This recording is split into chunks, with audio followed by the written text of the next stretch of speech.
Tikulandirani kuno ku Mavita YouTube channel, ndipo mu video ya mtsiku lero muli ndine Mike Thompson. Ndipo lero pali nkhani yomwe ikukhuza anthu ambiri ku Malawi, makamaka achinyamata omwe akuyembekezera ntchito za boma.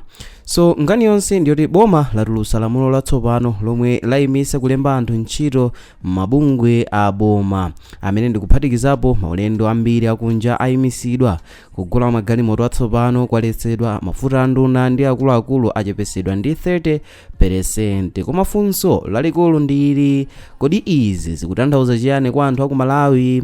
Nanga kodi izi ndi njira yabwino yopulumutsa chuma cha dziko kapena zingapangise mavuto ena akulu? So lero tiyang'ana nkhani modzama kwambiri, ndipo tiyeni tikhalire limodzi kuti timvetsetse zonse zokhuza nkhani.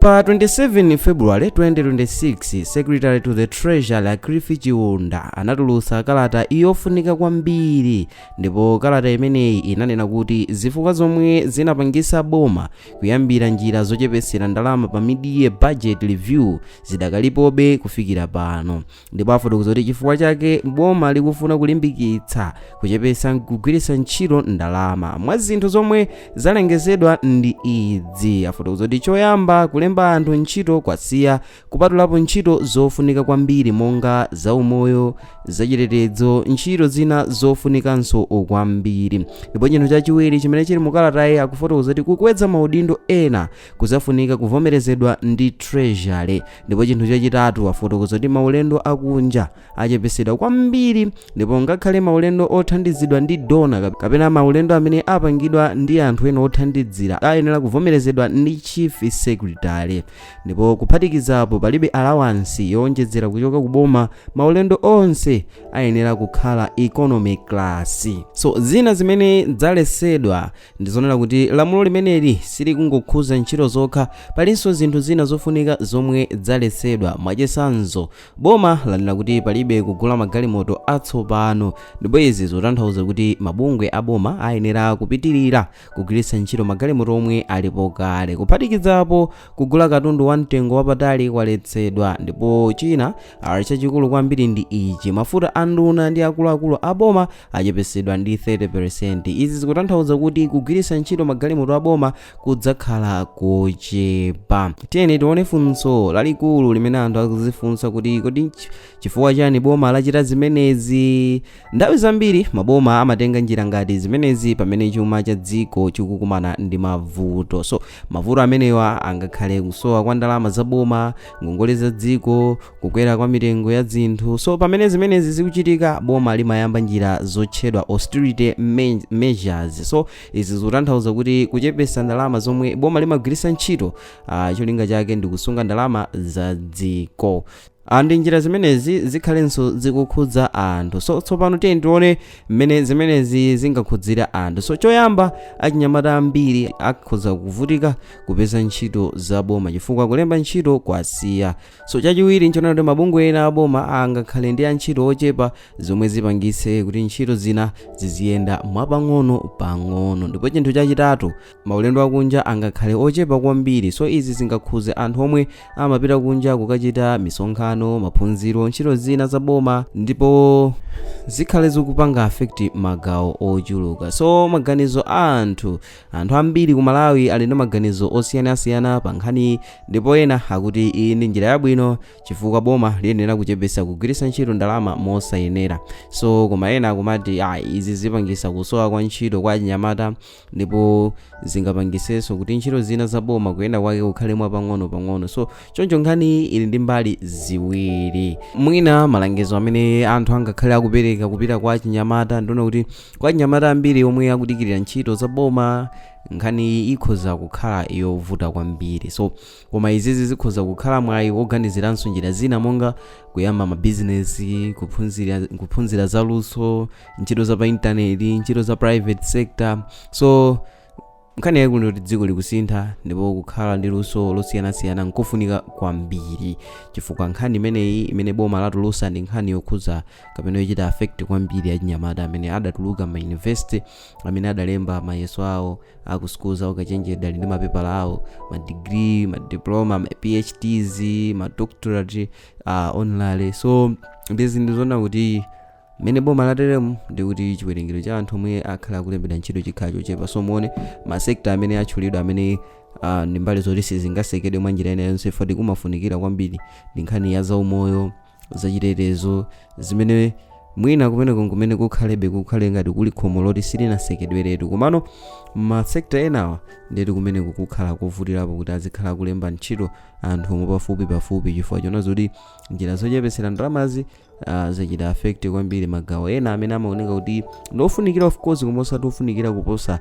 ntchito zaumoyo, ntchito zachitetezo. Malo make ntchito zimene zaumoyo ndi zachitetezo ndi zimene boma lingakhale likumayonjezera anthu mwapafupi mosiyana napo ndi ma department ena. So kwa anthu ena amene tili ma universities ambiri sizoti tinachita zachipatala kapena ambiri sizoti tinachita zachitetezo. So zongofunikabe kunena kuti achinyamata ambiri tipezenso mwina zochita zina zimene zikhale ngati alowa m'malo azomwe ifeyo tinaphunzira. So mwachidule kwambiri boma la Malawi layamba njira zatsopano zochepesera kugwiritsa ntchito ndalama. So zimenezi zikuphatikizirapo kuyimisa kulemba ntchito, kuchepesa maulendo akunja, kuletsa kugula magalimoto atsopano, kuchepesa mafuta anduna ndi akuluakulu. So komafunso likadali lomwe lija kuti zimenezi zidzathandiza chuma cha Malawi kapena zingapangise mavuto ena. So ndi mafunso onena kuti tikuyembekeza kuti mwina inu mulipatse maganizo anu kudzera mu video imeneyi, kuti inu zimene boma lanena kuti likufuna lichitezi mukudziunikira motani, kuti zimenezi zithandiziradi kuti chuma chikhale chotetezeka. Pachatu musayiwale kuti nso pambali ponena kuti dziko lino limaononga ndalama mwina popangira maulendo kapena kugulira zinthu mwina zochuluka zimene zimapangisa chuma kukhala chochepa, komanso kuli njira zina zimene dziko la Malawi limaluzira ndalama. Ndipo inu mukudziwa inu njira imene njira ya anthu okuba amene amaba ndalama mboma, kuti nangafunso nkumati anthu amene wawa boma layikapo njira zotani kunena kuti anthu oterewa mwina ndalama zathu zikhale zosamalirika, chifukwa anthu amenewa amakhala mitima yawo jogojogo ndi chuma cha dziko lino. Pambali ponena kuti kumene ku treasury abweresa ma austerity measures othandizira kuti chuma chikonzeke. So boma layikapo njira zotani zokhuza kuti ndalama zimenezi zikhale zotetezeka, pambali nso poti akuchepesa maulendo nanga kwa anthu amene ndi okuba. Ineyo nthawi zina ndimakhumba ndipo ndimafuna kunena kuti ndondomeko zimene amasatira mdziko la China zikanakhala kuti zilinso ku Malawi kuno, ndimakhulupirira kuti chuma cha dziko chikanatetezeka.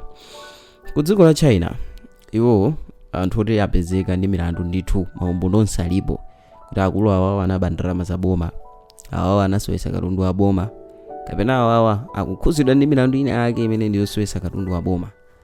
Dziko la China lili ndi ma option awiri, pali death sentence komanso life imprisonment. Mwatokala kundende moyo wako wonse kapena kungokuphanso basi. Ine ndimakhulupirira kuti njira imeneyi ndi imene ikuthandizira dziko la China kutukuka, chifukwa ngati kuli kuba anthu amaba mwa sensitive ndipo ndi anthu ochepa amene amabawo. Fa ambiri wamaopa kukhwidwa, pamene kwathu kuno ambiri ndi okuba chifukwa samaopa malamulo a dziko lino. Malamulo a dziko lino ndiona kuti ukapezeka ndi milandu yokuba nditi ngati pali belo umangodziwira kuti mlandu ukuthera komweko, pamene ku China zimenezo alibe nazo, ndipo samasamala kunena kuti iweyo mwina dziko lonalitumikira ngati nduna ngati ndani chilichonse public figure wako samausamala.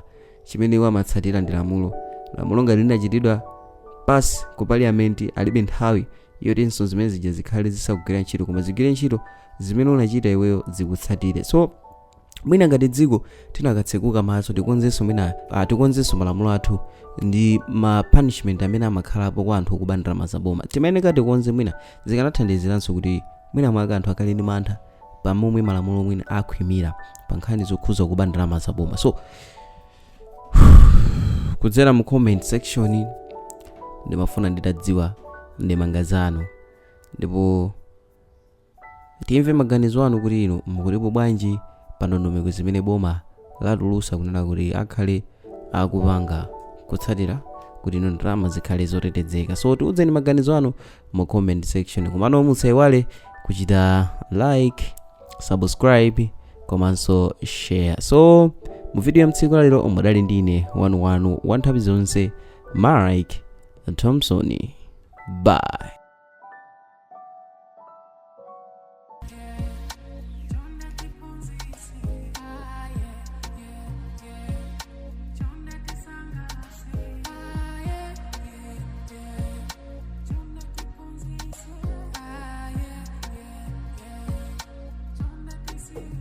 Atufuna kusiwe, sikolo seliku